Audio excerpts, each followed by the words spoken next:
Buenas tardes. Quien les habla es Javier Iturriza y nuestro equipo está conformado por Robimar Luque y mi persona.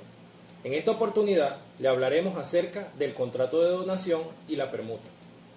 Para comenzar, el contrato de donación en Venezuela se encuentra tipificado en el Código Civil venezolano y lo podemos encontrar desde el artículo 1431 al artículo 1473. Ahora bien, el artículo 1431 del Código Civil venezolano establece que la donación es el contrato por el cual una persona transfiere gratuitamente una cosa u otro derecho de su patrimonio a otra persona que lo acepta. De lo anterior tenemos que una persona que transfiere es denominado el donante y una persona que lo acepta será denominado el donatario. Elementos del contrato de la donación.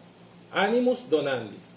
La intención directa del donante de enriquecer al donatario, que se produzca empobrecimiento en el donante.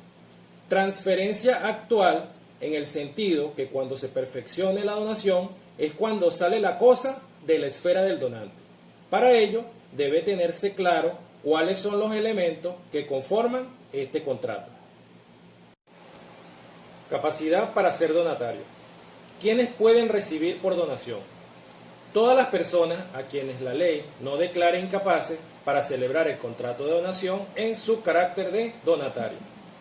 ¿Quiénes no pueden recibir por donación?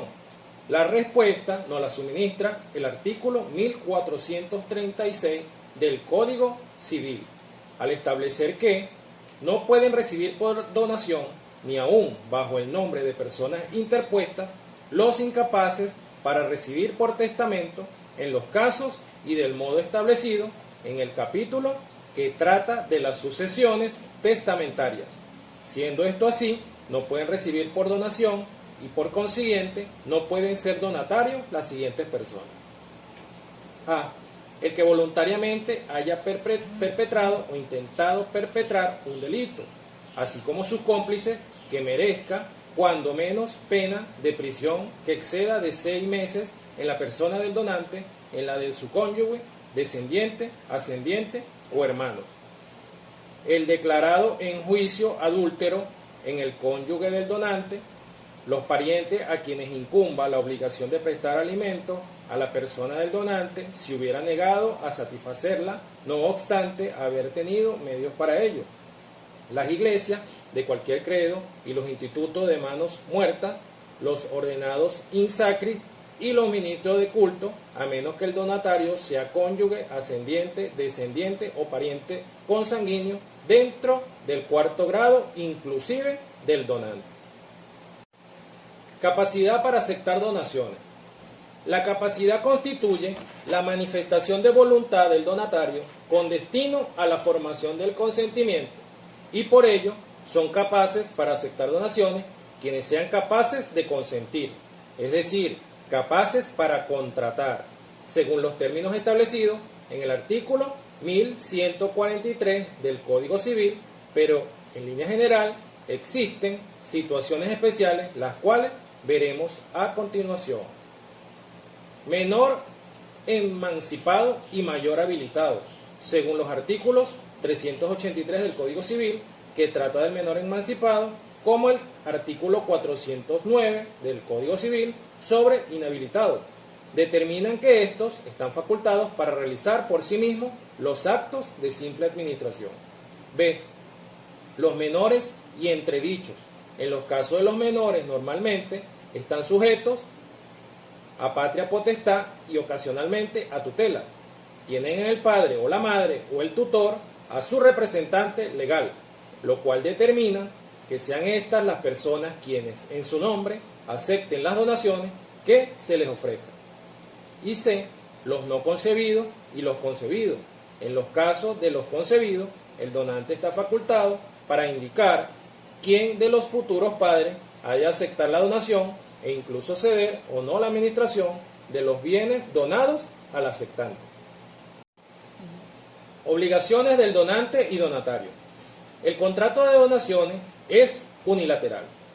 El donante no está obligado al saneamiento por vicio oculto de la cosa donada, sino al resarcimiento de los daños ocasionados por el donatario, por los vicios ocultos o cuando lo haya ocultado. B. El donante no queda obligado al saneamiento por evicción de las cosas robadas, sino cuando ha prometido expresamente, cuando la evicción proviene del dolo o de hecho personal del donante, y cuando las donaciones se hacen en consideración de un matrimonio futuro, y también en caso de donaciones remuneratorias o que imponga cargas al donatario, queda obligado al saneamiento por evicción. Formas y efectos de las donaciones. Las donaciones adoptan tres formas diferentes. Si se refiere a bienes cuyo valor no exceda de los 2.000 bolívares, no necesitará escritura y se puede probar por medios de testigos. Si se excede de 2.000 bolívares, la donación debe ser hecha de documento auténtico y debe corta la aceptación. No se puede probar por testigo salvo que exista un principio de prueba. Y C. Si se excede del valor de donación y la aceptación debe constar en escritura en la oficina subalterna correspondiente en el lugar donde está ubicada el inmueble. Nulidad de la donación. La donación aceptada conforme a la ley es perfecta y transmite la propiedad de la cosa donada sin necesidad de tradición. ¿Y cuándo se consideran nulas? Cuando son contrarias a las buenas costumbres, ya que el legislador no puede tutelar su violación o la comisión de actos que atenten contra la moral o las buenas costumbres. B. Donaciones sujetas a imposible. C. Cuando está sujeta a una condición cuyo cumplimiento dependa de la voluntad del donante y bajo las condiciones cuyo complemento dependa de la exclusiva voluntad del donante. Continuando con la videoexposición, les voy a hablar acerca de la permuta, la cual se encuentra normada en el Código Civil a partir del artículo 1558 al 1564. La permuta es un contrato por el cual cada uno de los contratantes se obliga a dar el derecho de la propiedad de una cosa para recibir el derecho de la propiedad de otra. Es el contrato que sirve para regular el acto. La permuta puede ser utilizada como un mecanismo legal para el cambio de divisas en situaciones en las que esta actividad se encuentre prohibida o limitada por el régimen de control de cambio. El objeto del contrato puede ser un bien o bienes muebles o inmuebles o derechos tales como usufructo o herencia, que las partes se obligan a intercambiarse mutuamente. Únicamente se requiere la capacidad suficiente de las partes contratantes, su voluntad manifiesta y el acuerdo de los bienes o derechos a intercambiar. Las personas que intervienen en el contrato de permuta son denominadas permutantes o copermutantes, ya que ambos ocupan la misma posición frente al vínculo que les une, y los dos tienen los mismos derechos y obligaciones resultantes del contrato. En cuanto a los tipos de contrato de permuta, solamente hay dos tipos, la permuta simple y la permuta mixta. La permuta simple es cuando una persona efectúa el intercambio de un derecho u objeto por un derecho u objeto de otra persona. La permuta mixta, conocida también como permuta con saldo, ocurre cuando se hace la permuta más una cantidad de dinero, porque el objeto recibido tiene un valor mayor y se da una diferencia de dinero a manera de compensar. Dentro de las características del contrato se puede mencionar que la permuta es un contrato traslativo de dominio que sirve para transmitir la propiedad. Principal, porque no depende de otro contrato. Es bilateral, ya que se utiliza entre dos o más personas. Oneroso, porque es necesario un intercambio y si no sería uno de donación de bienes. Es conmutativo, porque ambas partes suelen tener las mismas obligaciones y derechos.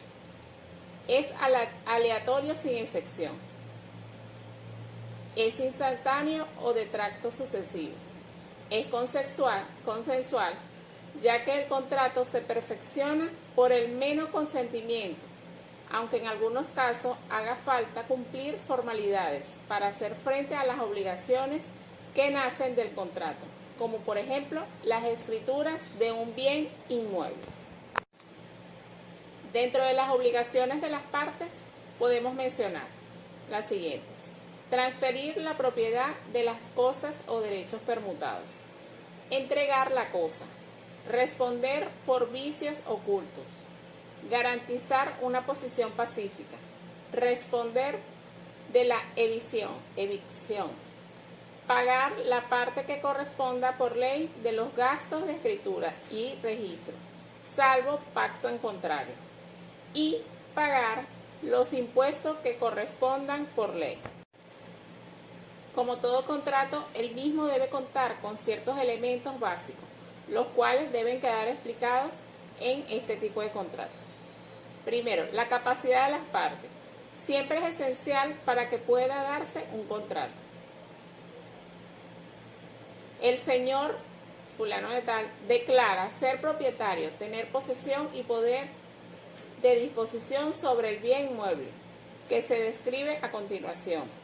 Debe quedar claro que los bienes objetos del contrato deben pertenecer a los permutantes. El contrato debe ser traslativo de propiedad. Debe señalarse esta cualidad en el texto, como por ejemplo, los permutantes se transmiten recíprocamente la propiedad plena y posesión civil de los citados muebles con todo cuanto de hecho o por derecho le corresponda. Igualmente, debe ser cuantificable económicamente, por lo que esta cláusula referente a la onerosidad debe quedar redactada más o menos de la siguiente manera.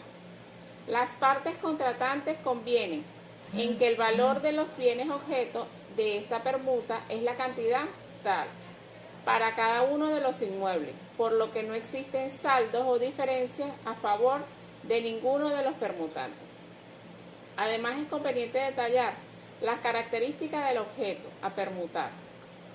El señor declara que el bien inmueble que se describe a continuación le pertenece según factura, el cual fue avalado por un valor tal. Y por último, debe contar con firmas y anexos. En el contrato de permuta deben firmar los permutantes y como anexo de los mismos se debe incorporar toda aquella documentación que permita demostrar la titularidad de los bienes a permutar. Pueden ser facturas originales o escrituras.